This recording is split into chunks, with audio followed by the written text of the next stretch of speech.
Good afternoon, parents, teachers, staff, and fellow classmates. Before I start my speech, I want to say well done and congratulations to everyone for surviving the IB.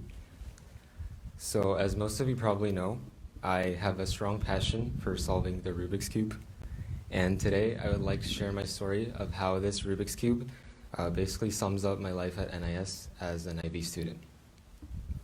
So I first noticed this cube lying on the shelf of our 12th grade homeroom class, where out of all the different puzzles lying, this one immediately caught my attention due to its simplicity yet intricate design. My first attempt at solving the cube went quite horribly. I was barely able to solve even one side of the cube after struggling for 30 minutes. The emotions I soon felt were anger, defeat, frustration, and finally determination. So I told myself that I wouldn't go to sleep until this cube laid solved beside me, and so my long and gruesome fight with the cube began. However, the more I turned the cube, hoping that it would solve the way I wanted it to, the more scrambled and messed up it got. And so I was back to square one, pun intended. And it would have been great if I had 200 IQ and could somehow solve this cube without any help, but unfortunately I didn't have a big enough brain to do that. So I managed to solve the first two layers of the cube without any help, but I had no idea how to get the final layer done while preserving the first two layers that I've made. So I did something that I probably should have done since the very beginning, and that was to look up a tutorial on YouTube on how to solve the Rubik's Cube. And expecting something really complicated and long to solve the final layer, I was surprised to find out that all you had to do was basically memorize a set of algorithms. And so I rushed to memorize all the algorithms, and then I was finally able to solve the cube. And you might ask why I'm telling this story to you, and that's because my journey in solving this Rubik's Cube resembles our journey as IB students. Because like how the more I turn the cube, it gets scrambled and messed up, the more we learn in the IB, the more confused we become. But all jokes aside, the real reason that I brought up this cube is because of the process we took to stand here today at this moment at the graduation of the class of 2021.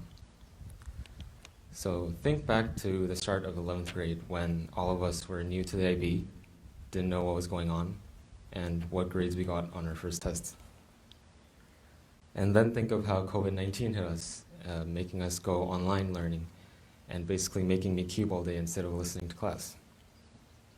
And these are just a few examples of the myriad of struggles and obstacles we faced to reach this point today. And like how I struggled to finish even one side of the cube at first, we too struggled at some point in our lives, whether it was from the rigorous academic coursework, getting enough sleep, or even forgetting to do our CAS reflections. But as I managed to overcome my way through the first two layers of the cube,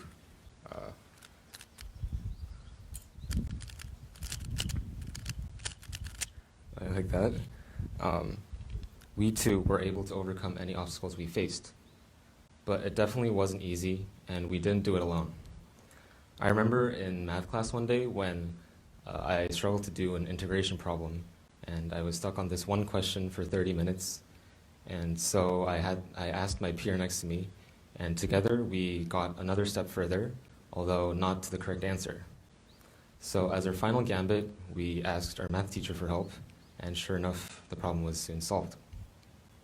And it ended up being quite an easy problem if we just used the right trig identity, but my point is that